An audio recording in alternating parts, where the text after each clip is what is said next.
اللهم صل وسلم على الرسول وآل النبي العظيم. أعوذ بالله من الشيطان الرجيم. بسم الله الرحمن الرحيم، والصلاة والسلام على سيدنا Muhammad وآله الطيبين الطاهرين. En el nombre de Dios, el compasivo, el misericordioso, que las bendiciones de Dios sean con el profeta del Islam Muhammad y los inmaculados de su familia. Comenzamos la tercera clase de el tafsir, la exégesis del Corán y sus métodos. En la primera clase nos habíamos familiarizado con el término tafsir y con su hermano, el término ta'wil. Habíamos visto la definición del tafsir, los alcances del mismo. En la segunda clase habíamos conocido, nos hemos familiarizado con algunos términos relacionados a la materia, puesto que el tafsir es una disciplina que se ha desarrollado y ha evolucionado. Como tal, ha sufrido cambios, podemos decir, en sus alcances, y hay diferentes métodos mediante los cuales ha sido encarada esta disciplina, y nos hemos familiarizado con lo que son los fundamentos, los principios, los fundamentos del tafsir, los principios del tafsir, las reglas del tafsir, y asimismo los métodos, orientaciones y tendencias del tafsir, los diferentes tipos de tafsir que hay, y asimismo las diferencias entre las escuelas del tafsir y el tafsir de las escuelas islámicas. En esta tercera clase vamos a tratar el tema de la necesidad del tafsir. ¿Realmente existe una necesidad de hacer tafsir o explicación del libro sagrado? Dice el Sagrado Corán: A'udhu billahi minash shaitanir rajim, bismillahir rahmanir rahim. Hada bayanun linnas. Este es un bayán, es una explicación clara para la gente. Sadaqallahu al-aliyyul azim. Desde que el mismo Corán nos está diciendo que el Corán es una explicación clara para la gente, ¿hace falta que venga un sabio a imponernos su propio punto de vista? Realmente aquí hay un tema que es bastante serio y puede llegar a convertirse en grave si se abre la puerta a las interpretaciones personales, sin ningún método avalado, sin ningún método avalado académicamente. Por ejemplo, alguien que no sepa el idioma árabe querer hacer una interpretación del Sagrado Corán en base a las 5 o 6 traducciones del Corán que hay en castellano, siendo que hasta hoy en día no hay ninguna traducción del Sagrado Corán que esté exenta de errores, en el sentido que puede ser corregido mucho más todo lo que hay, si bien hay algunas traducciones que son mejores que otras, mejores en el sentido que nos acercan más los significados del Sagrado Corán.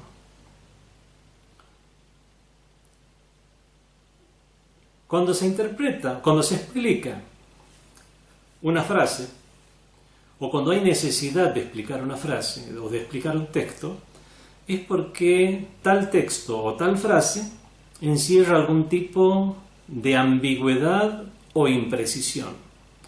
¿Es así que el Corán tiene algún tipo de ambigüedad o imprecisión?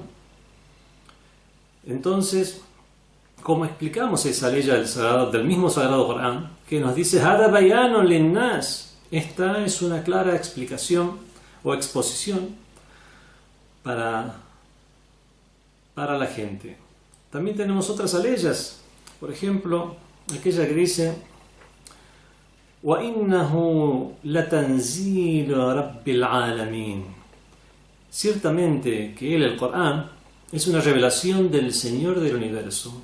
Y sigue hasta que dice, bilisanen arabiyyan mubin, revelado en una lengua árabe mubin, clara.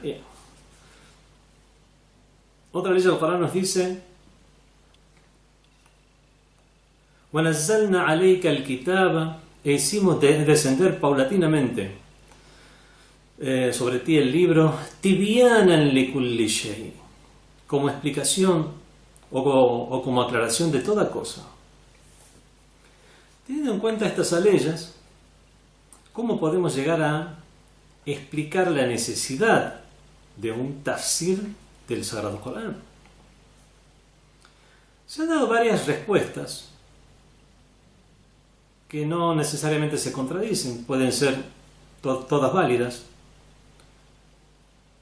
Se ha dicho que, por ejemplo, el Corán necesita explicación ya no por una necesidad intrínseca que tenga el mismo Sagrado Corán, sino una necesidad extrínseca, o sea, por factores externos al mismo Sagrado Corán. Ya vamos a ver a qué nos referimos con eso. Pero el Corán en sí mismo no necesita explicación. Son factores externos que después, por cuestiones históricas, por cuestiones de tendencias que han surgido, también se ha dicho que realmente puede existir también una necesidad por algunas cuestiones del mismo Sagrado Corán que deben ser explicadas. Así que ahora vamos a proceder a tratar este tema, si la necesidad de una explicación del Sagrado Corán es intrínseca o es extrínseca. Es evidente que hay una necesidad de una explicación del Sagrado Corán, puesto que vemos la realidad, ¿no? Y la mejor demostración es lo que ha sucedido en la historia, que diferentes sabios, diferentes corrientes, diferentes personas, diferentes sabios de una misma corriente incluso a lo largo de los tiempos, han tenido una comprensión diferente de lo que es el Sagrado Corán, lo cual nos da la pauta de que hay una necesidad de una explicación del Sagrado Corán, y en todo caso nos resta saber si las necesidad es intrínseca o es extrínseca. Decir que una necesidad es extrínseca significa que, por ejemplo,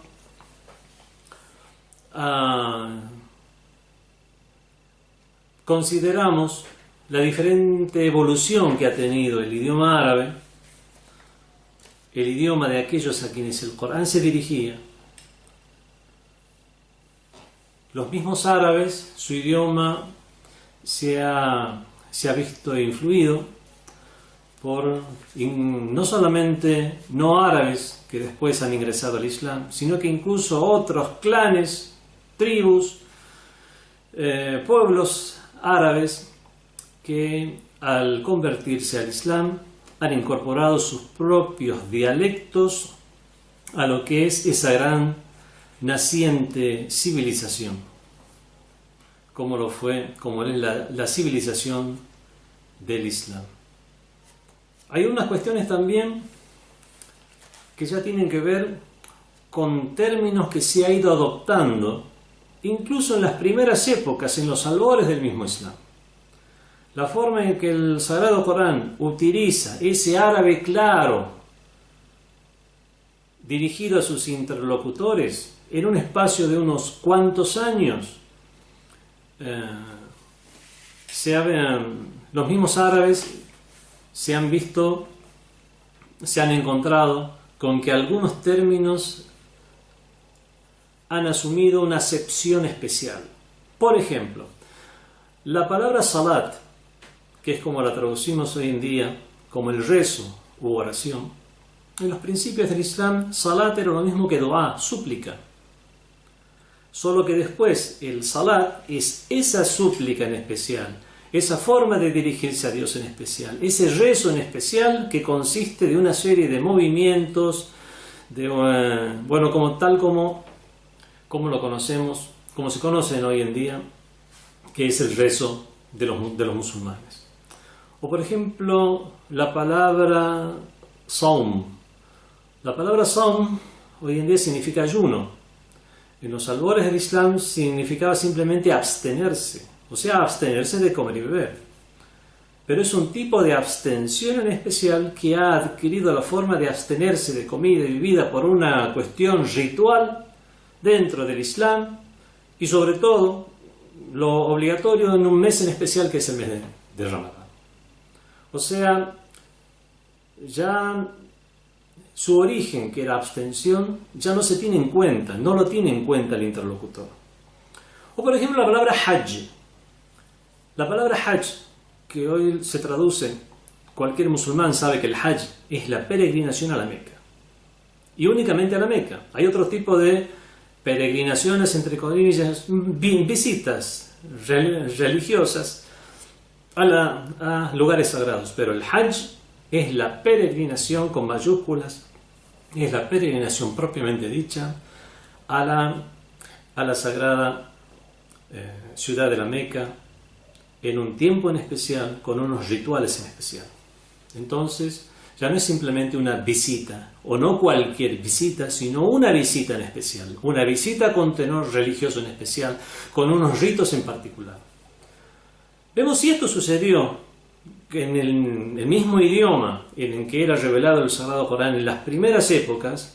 Imaginemos la evolución que ha tenido el idioma ya incluso en épocas posteriores, que hacían que la gente normalmente no hablara ya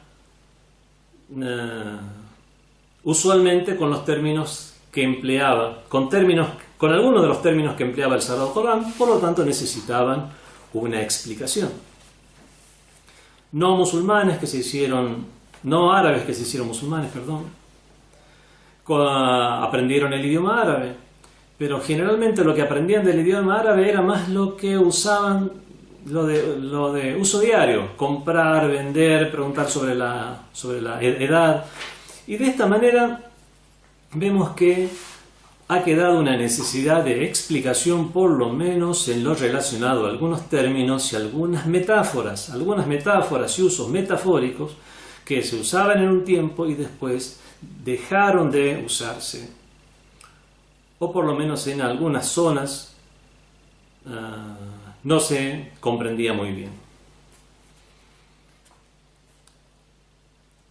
Esto, por ejemplo, es la explicación de lo que es una necesidad extrínseca, o sea, son factores externos al mismo texto del Sagrado Corán.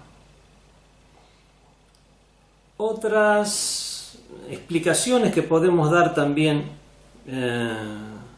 respecto a factores extrínsecos es cuando el Sagrado Corán nos relata un suceso que no está relatado en detalle.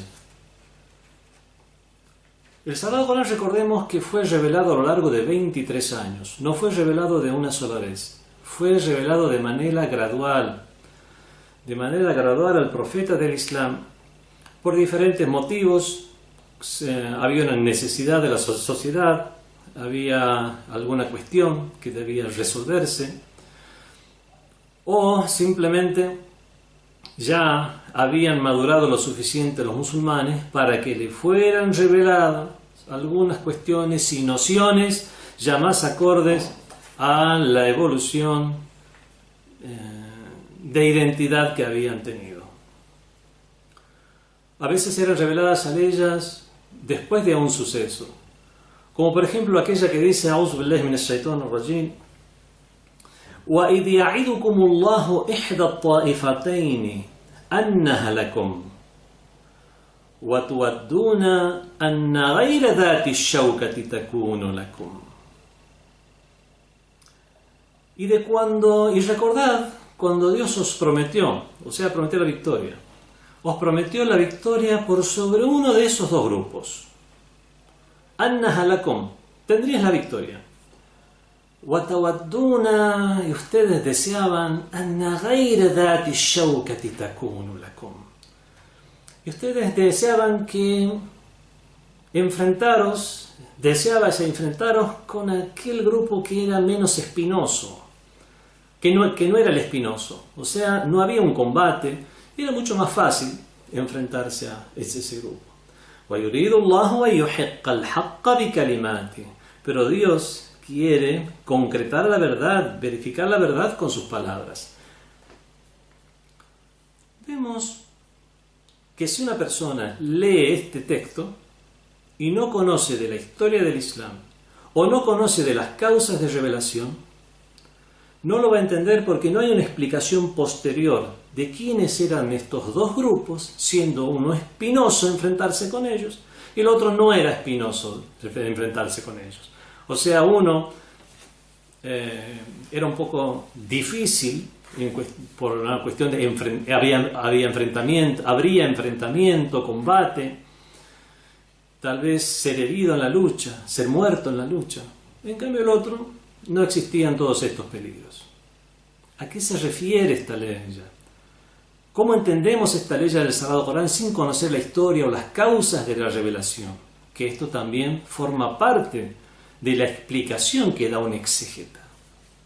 El que conoce la historia del Islam sabe que se refiere esta ley al primer enfrentamiento que hubo en la historia del Islam. A los musulmanes habían sido perseguidos, asesinados.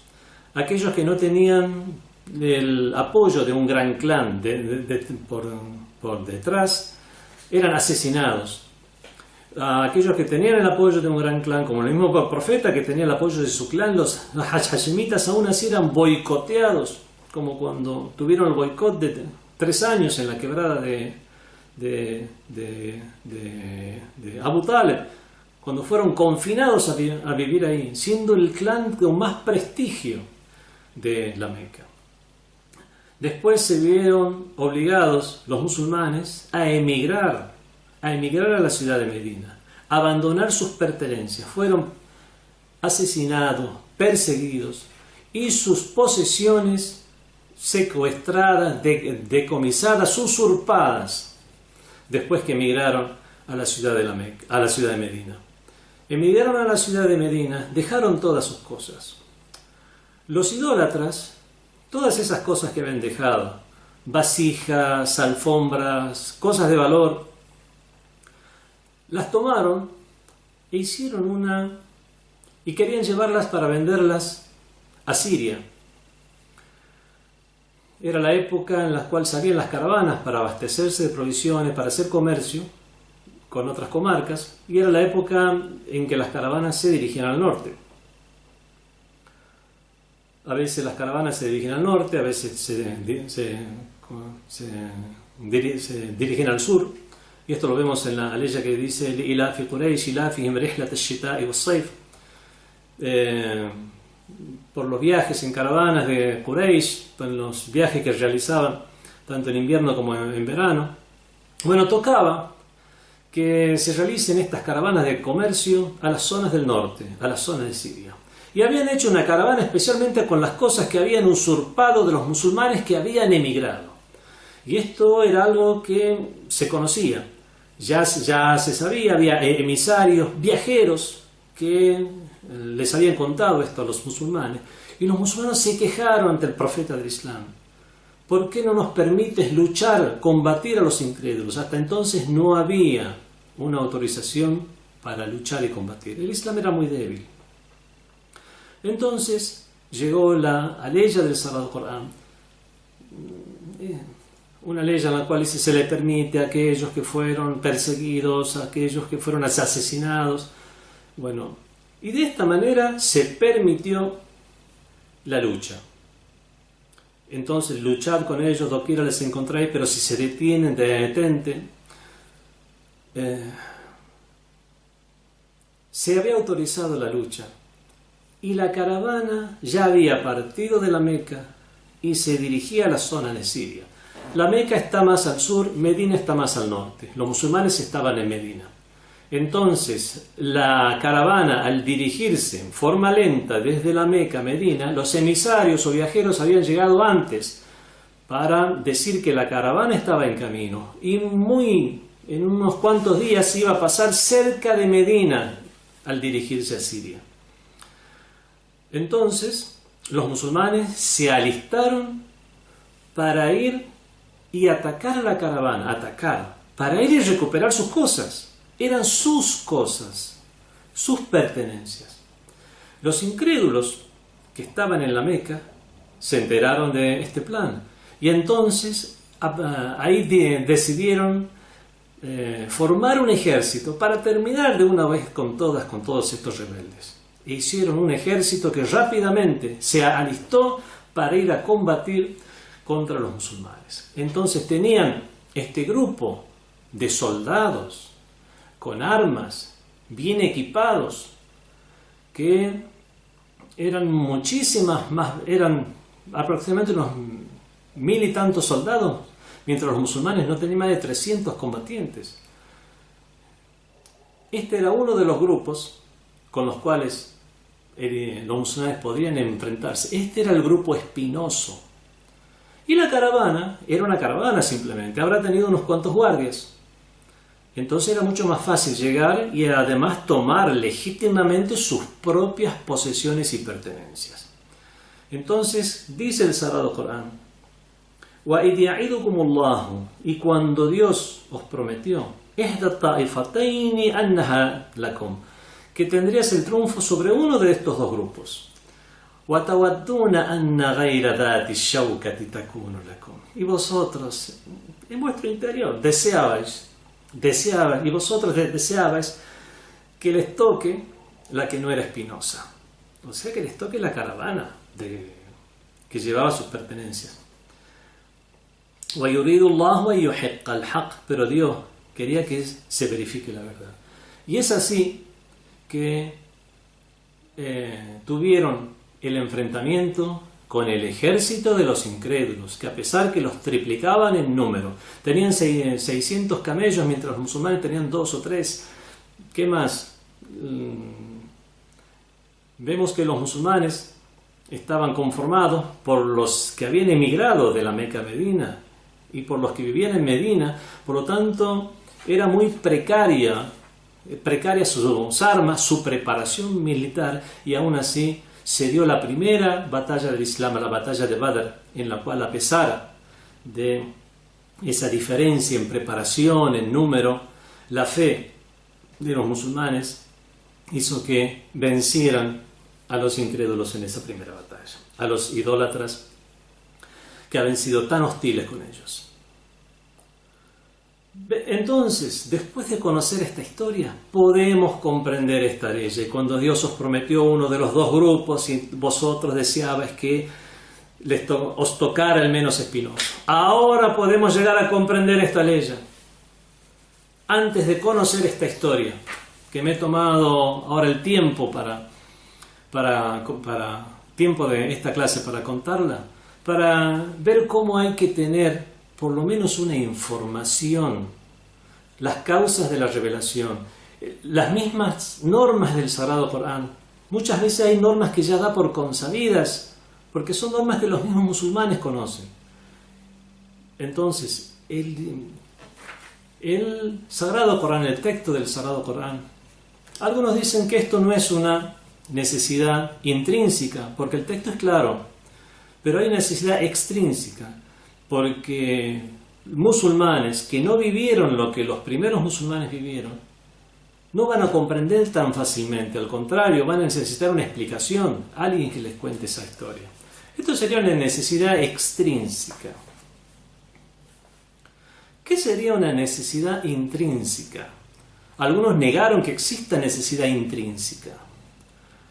Los que dicen que incluso sin que el Corán deje de ser mubin, de ser una explicación clara, hay cuestiones que necesitan una explicación, porque el hecho de que sea algo escrito en un idioma árabe fasih, en idioma árabe culto, claro, no significa que sea un lenguaje del vulgo, no sea un lenguaje vulgar, no sea un lenguaje ordinario, sino que es hasta hoy en día se sigue usando las leyes del Sagrado Corán como las expresiones de lo más alto en en árabe culto, en retórica árabe, en elocuencia árabe. Entonces vemos que el Sagrado Corán fue revelado en un idioma elevado.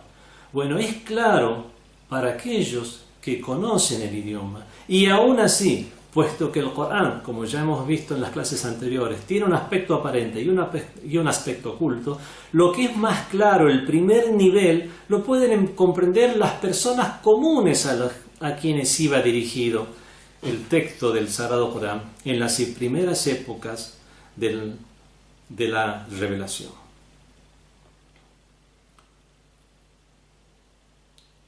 A veces un texto puede tener ijmal, lo tienen. Encontramos muchas leyes al Sagrado Corán que tienen ijmal. Ijmal es imprecisión o ibham, ambigüedad.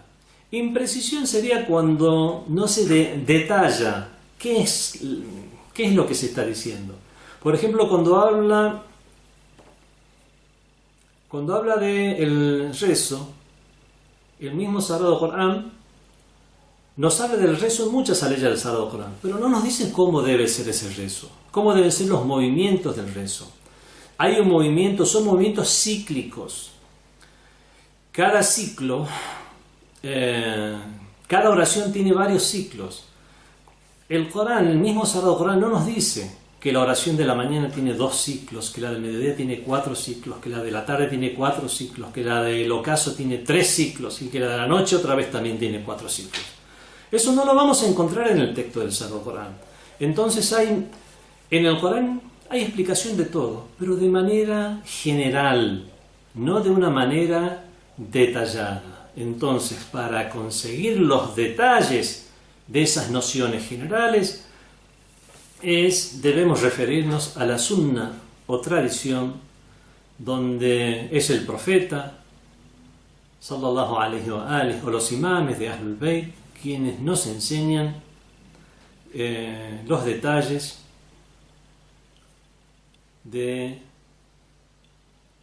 no precisados en el texto del Sagrado Corán. Con respecto a esta imprecisión o generalización, bueno, como ya dije, cuestiones relacionadas al rezo, al salat, también relacionadas al hajj. وَلِلَّهِ عَلَى النَّاسِ حَجُّ الْبَيْتِ, y corresponde a Dios como una obligación para la gente realizar la peregrinación, el hajj, pero el mismo Sagrado Corán no dice cómo es la realización de la peregrinación.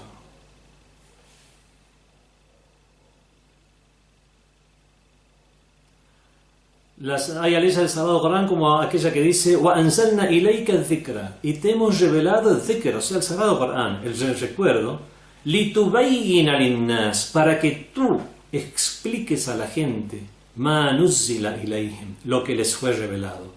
Entonces es una función del profeta del Islam, del mensajero de Dios, explicar en detalle lo que fue revelado. En la Sura Al-Qiyamah encontramos que dice ثُمَّ إِنَّ عَلَيْنَا بَيَانَهُ. Cuando habla del Sagrado Corán dice, y luego a nosotros nos corresponde su aclaración o su explicación. Está hablando de la revelación del Corán y dice, y luego a nosotros nos corresponde aclararlo o explicarlo. El mismo Sagrado Corán de eso con respecto a la necesidad intrínseca, como aquellos defensores de la existencia de una necesidad incluso intrínseca, no solo la extrínseca, de una explicación para el Sagrado Corán. También tenemos las aleyas que tienen imprecisión o son generales, y están las aleyas que son mutashabiha, que son alegóricas. El mismo Sagrado Corán, como ya hemos leído en clases anteriores, está la ley del Sagrado Corán que dice A'udhu billahi minash shaitanir rajim, minhu ayatun muhkamat. En el Corán, hay aleyas que son determinantes. Hunna ummul kitab, son la matriz del libro. Wa ukharu mutashabihat, y hay otras que son alegóricas. Entonces, el mismo Sagrado Corán nos dice que hay aleyas que son la matriz del libro, que son la referencia, y hay otras que son alegóricas, que hay que, en base a las aleyas que son determinantes, que son la matriz del libro, hay que tomarlas como referencia para poder llegar a comprenderlas.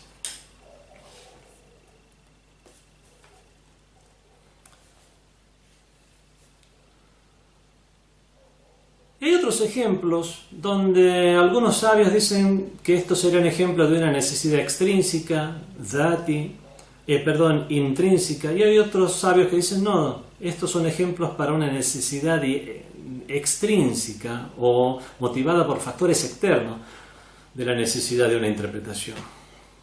Como aquella del Sagrado Corán que dice: "A'udhu billahi minash shaitanir rajim, ya ayyuhal insan", oh humano, oh ser humano, innaka kadihun ila rabbika kadhan, tú realizas un esfuerzo sobremanera para alcanzar a tu Señor. Famulaqih, ciertamente que lo encontrarás. ¿A quién encontrarás? ¿Encontrarás a tu Señor? ¿O encontrarás ese esfuerzo? Algunos dicen por el sentido común es encontrar a Dios, pero algunos hacen algunas interpretaciones o dan algunos indicios que dicen que el ser humano encontrará la forma de realizar ese esfuerzo y con ese esfuerzo es que llegará a Dios. No todo el que procura un esfuerzo realmente puede llegar a encontrarlo. Y el que realizó el esfuerzo será recompensado por Dios de una manera mucho mayor que aquel que no realizó un esfuerzo. Es una cuestión también de sentido común. Alguien tiene la suerte de que Dios lo favorece de alguna manera y llega muy fácilmente a algo. Y hay otros que realizan un esfuerzo y llegan a eso mismo. Aquel que realizó mucho más esfuerzo, Dios le dará mucha más recompensa. Esta sería la interpretación de famulaqih, encontrarás ese esfuerzo. Tal vez haya otras aleyas donde también a quien se dirigen los pronombres puede haber algún tipo de ambigüedad.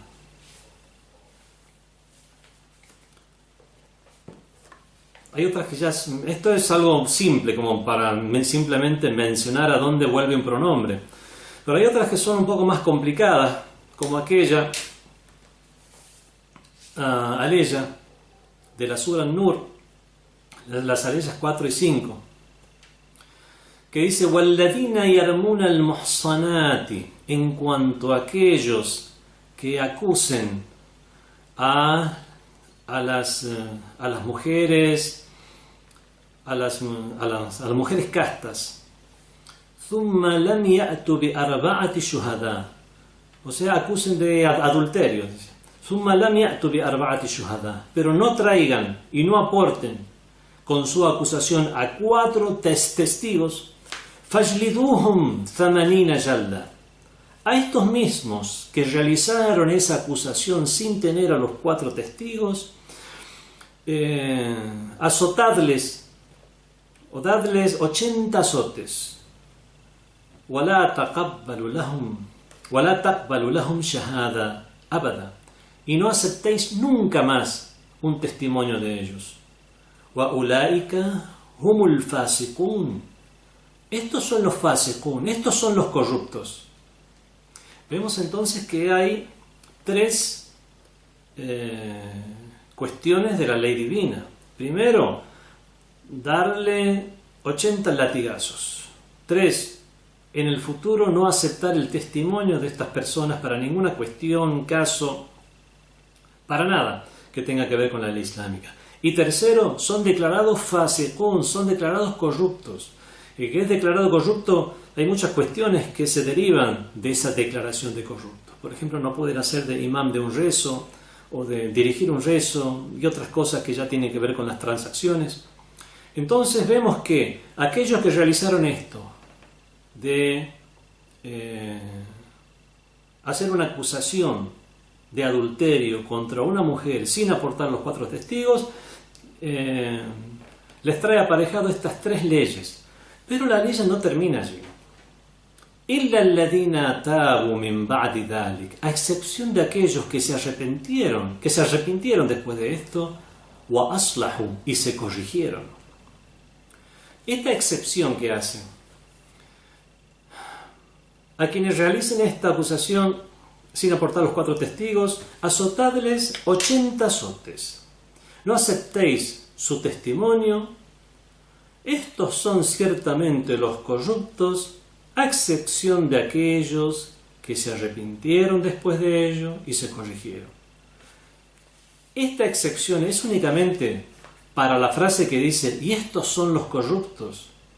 A excepción, única, por lo tanto, ese arrepentimiento lo único que haría sería librarles de la calificación de corruptos. ¿O no? ¿O acaso el arrepentimiento los libraría de los 3 juicios de la ley divina? Porque si tomamos, porque en la gramática árabe pueden estar, atf significa una conjunción, en el sentido que 80 azotes, no aceptar el testimonio y declararles corruptos, será una conjunción donde los 3 están dentro de lo que trae aparejada tal acción y después viene la excepción. O no, podemos decir que hay una conjunción entre los 80 azotes y no aceptar el testimonio en el futuro, y después comienza una frase en la cual dice, y estos son los corruptos. Agrega algo más, y estos son los corruptos, a excepción de aquellos que se arrepientan. Por lo tanto, únicamente con el arrepentimiento se librarían del calificativo de corruptos. ¿Cómo entendemos el texto? Incluso en el idioma árabe, en el idioma árabe culto y bien usado, tenemos esta ambigüedad. Por lo tanto, es el mismo profeta, el gran profeta del Islam, el que nos tiene que explicar, o los sabios, aquellos que el mismo profeta presentó, como lo son Ahlul Bayt, los imames de Ahlul Bayt, a quienes el profeta presentó como aquellos a quien dirigirse como referencia luego de él. Y al no estar ellos tampoco, los sabios que aprendieron estos conocimientos del profeta y de los imames de Ahlul Bayt, ya sea en forma específica, este caso en particular, o en forma genérica, al usul. Ya hablé en la clase anterior de lo que es usul al-fiqh, los principios de jurisprudencia, en el cual, ante la ignorancia de no saber qué hacer, ¿qué tomamos como norma hasta que sepamos? Bueno, esas leyes o esas normativas generales, también ante la ignorancia de una norma, también es un proceder legítimo, porque de alguna manera hay que juzgar. Hay muchas reglas en este sentido. Toda cosa que no sepa si es pura o impura, es pura hasta que te llegue un indicio de que eso es impuro. Me acaban de dar esto, no tengo una certeza de que esto está impuro, pero según esta regla, todo es puro hasta que sepas que está impuro. Hay una discordia entre 2 personas, 2 hermanos, donde por una casa, cada uno dice que heredó esa casa. Hay uno que está viviendo en esa casa y el otro no está viviendo en esa casa. Hasta que se solucione el juicio, hasta que lleguen los testigos, ¿a quién se la damos? Hasta que eso corre la regla de mano, qa'idatul yad. El que está allí, que siga estando allí, hasta que veamos el caso. Y si no se soluciona nunca el caso, seguirá estando allí. Eso se llama regla de mano. Y asimismo, sin conocer específicamente la obligación, estos usul también nos fueron enseñados por el profeta, por los imames de Ahlul Bayt, en diferentes hadices, y eso ya se estudia en una disciplina aparte que es usul al-fiqh. Entonces, el sabio lo que hace es, ante la ambigüedad, asimismo como hay usul del fiqh, hay principios de la jurisprudencia, hay principios del Corán, y esos principios también tienen que ser avalados y acreditados. ¿Y qué es lo que nos acredita o nos avala ese conocimiento?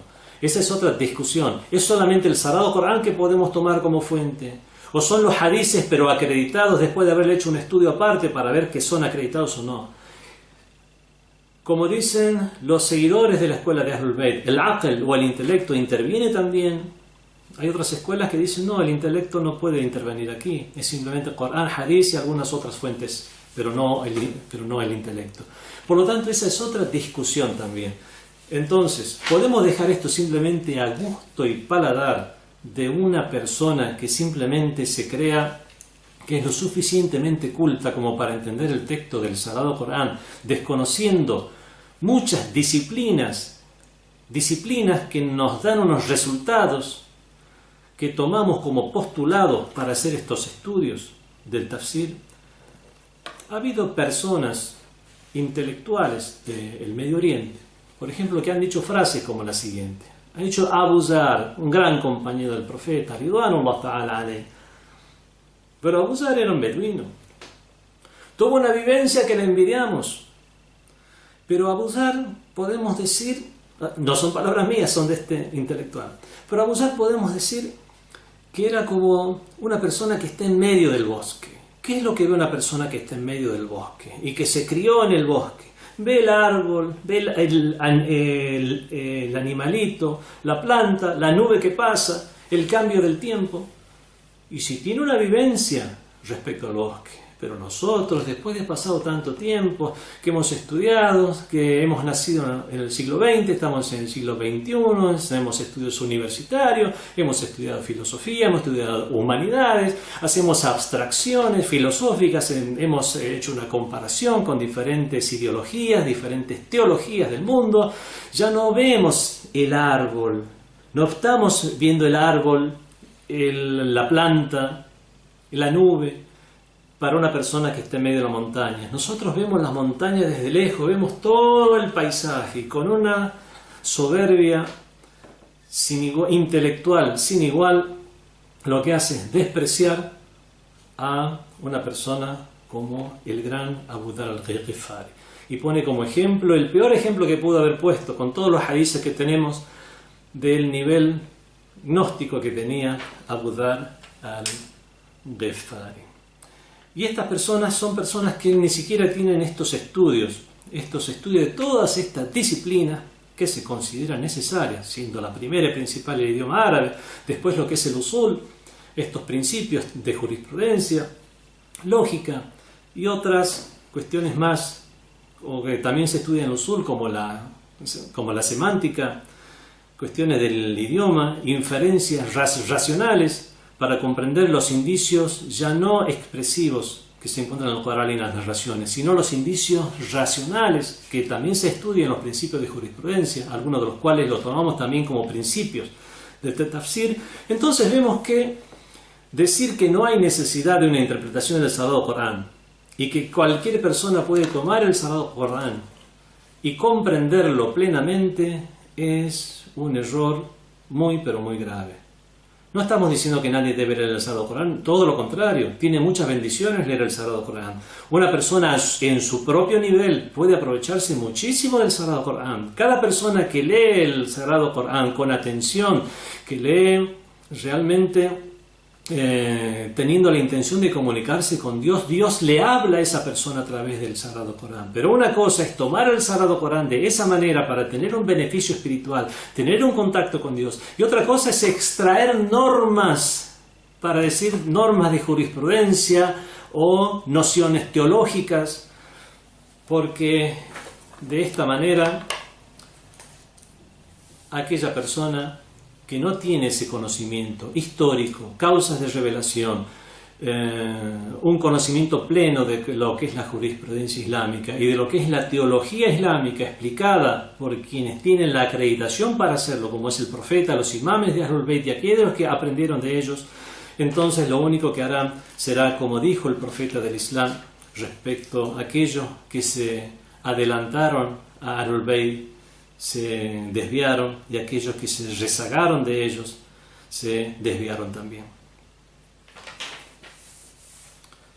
Lamentablemente muchos por esa misma actitud de alejarse de los imames de Ahlul Bayt cayeron en nociones extremistas, y hoy vemos lo que está causando ese extremismo a causa de nociones difundidas de estos, no sé cómo llamarlos porque nunca fueron sabios, y que extrayeron nociones del Sagrado Corán tan superficiales y engañaron a tantas personas en su buena fe. Otra de las cuestiones que nos dan la pauta de que incluso intrínsecamente también necesita una explicación del Sagrado Corán, ya habíamos visto la imprecisión de algunas aleyas, después la condición de alegóricas de algunas aleyas. Hemos visto que algunas expresiones del Sagrado Corán pueden tener varios sentidos, como dónde vuelven los pronombres, o respecto a las excepciones que en gramática pueden corresponder a una oración o simplemente a la palabra anterior. Y después tenemos también que el Sagrado Corán, como ya leímos en el hadith del Imam Ja'far Sadiq alayhi salam, es dhu butun, tiene niveles. El hadith del Imam Ja'far Sadiq alayhi salam era lo siguiente: el Sagrado Corán tiene un zahir y un batin, tiene un aspecto aparente y un aspecto oculto, y cada aspecto likulli batin en batin, y cada aspecto oculto tiene otro aspecto oculto, y la sab'ati abtunen, hasta 7 aspectos ocultos. Vemos entonces que estos aspectos ocultos obviamente están ocultos, y la forma en que salen a la luz es mediante el estudio, es mediante seguir la enseñanza de maestros. Hay algunos niveles que ya no son niveles académicos, sino que son niveles gnósticos, y ya se necesita un maestro espiritual. El mismo Sagrado Corán, no solamente está el hadith del Imam Ja'far Sadiq alayhi salam, el mismo Sagrado Corán dice: ¿Afalá yatadabbaruna al-Corán? ¿Acaso no reflexionan en el Sagrado Corán? Nos invita a reflexionar en el Sagrado Corán. Una persona que reflexiona en algo, obviamente va a encontrar algo más que lo que leyó de manera aparente. Cuando el Sagrado Corán nos invita a reflexionar, es para entender algo más de lo que acabamos de escuchar.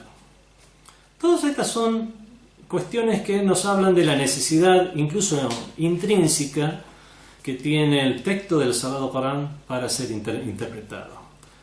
Con respecto a las necesidades extrínsecas o los factores externos, ya nos habíamos referido al paso del tiempo y la forma en que no solamente evoluciona el idioma, sino al hecho de que nuevos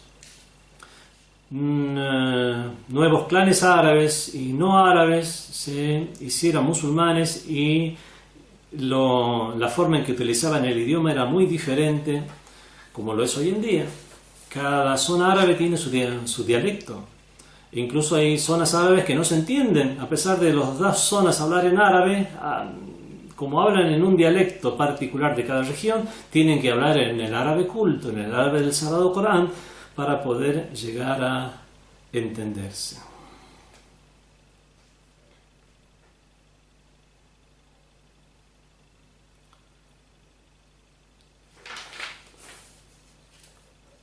Otra de los factores extrínsecos, podríamos decir, que está en la debilidad literaria de los interlocutores.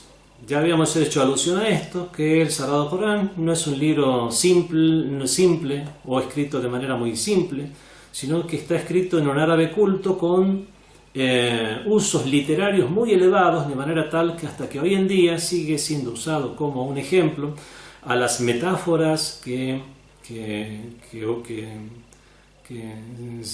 se usan en el Sagrado Corán, a la forma de adelantar o atrasar un concepto, lo cual representaría un énfasis, por ejemplo, en algún punto en particular. Cuestiones de la elocuencia, de la retórica, que una persona común necesita conocer en profundidad el idioma para comprender.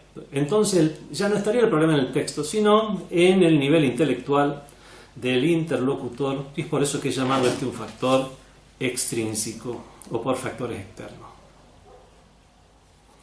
Después están los sucesos, las cuestiones que se suceden por el paso de los tiempos. ya no depende del texto del Sagrado Corán, sino porque hay un cambio y una evolución en la civilización, lo cual hace que se necesite extraer del Sagrado Corán, y aquellos sabios que saben, como el mismo Sagrado Corán nos dice, Tibyanan likulli shay, hay explicación y aclaración para todo, solo que de manera general los sabios son los que, a partir de todos estos principios, todas estas normas, todos estos estudios que han realizado, estas orientaciones del profeta, de los imames, de las inferencias racionales, pueden llegar a inferir las normas necesarias para las cuestiones modernas, las cuestiones que van evolucionando o apareciendo con la evolución de la humanidad.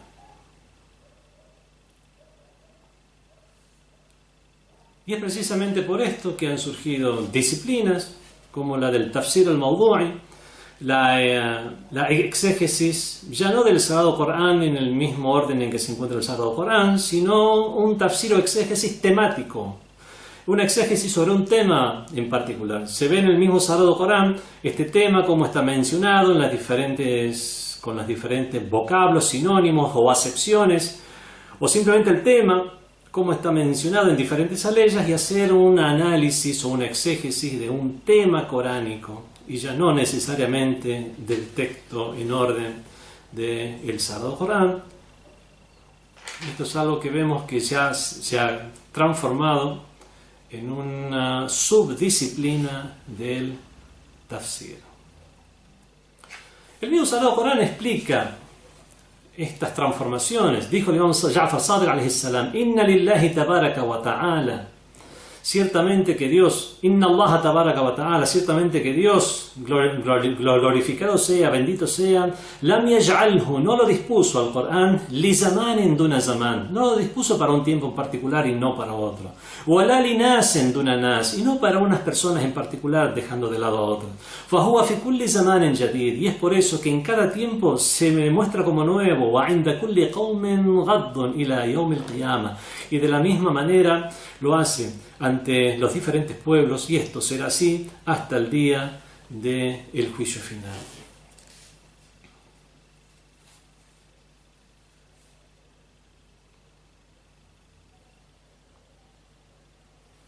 Bueno, con respecto, nos queda un tema que es alejar este cuestionamiento con el cual habíamos iniciado esta clase, que es que el mismo Sagrado Corán no dice que es claro, huwa bayanun linnas, es una clara explicación para la gente.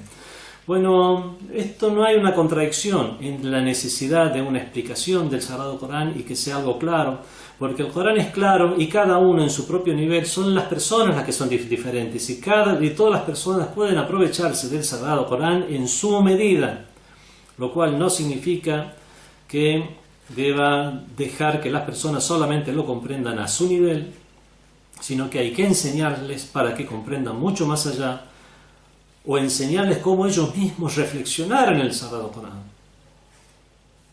Esto no es imponiendo una forma de pensar las personas,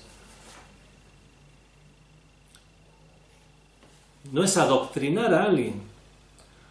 Si le decimos que para entender bien el Sagrado Corán hay que aprender el idioma árabe, no estamos adoctrinando a alguien, al contrario, lo que estamos haciendo es decir, sea usted libre, aprenda el idioma árabe y vaya y usted mismo lea. Esto no es un adoctrinamiento. Cuando decimos lea la historia del Islam para comprender cuáles son las causas de la revelación de cada una de las aleyas, tal como lo han mencionado los diferentes autores y sabios muy críticos entre sí. Por lo tanto, vemos que por ese mismo espíritu de ser críticos unos de otros con respecto a un tema tan serio como es el Sagrado Corán, no han dejado algo al azar como considerar una causa de la revelación sin ninguna prueba, sin ninguna base. No, asumen este tema desde diferentes ópticas, histórico, de las narraciones, comparación de unas aleyas con otras aleyas del Sagrado Corán. A veces se puede decir que, por ejemplo, el Sagrado Corán es recurrente en alguna de las historias, como la historia de Moisés, que la cuenta de diferentes maneras, en diferentes suras, perdón, y vemos que aún así, a pesar de ser la misma historia, es narrada con un aspecto diferente como para que sea más acorde al mensaje que quiere dar en esa sura en particular. Todo esto, obviamente, sin dejar de ser claro el Sagrado Corán, tiene un mensaje que, como dice el Sagrado Corán, ¿Afalá yatadabbarún? ¿Acaso no van a reflexionar? Esta reflexión ya es una reflexión a conciencia y a sabiendas. Y rogamos a Allah subhanahu wa ta'ala que nos brinde el mayor conocimiento para reflexionar lo más posible en las elevadas nociones del libro sagrado. Wassalamu alaikum wa rahmatullahi wa barakatuh. FatimaTV.es.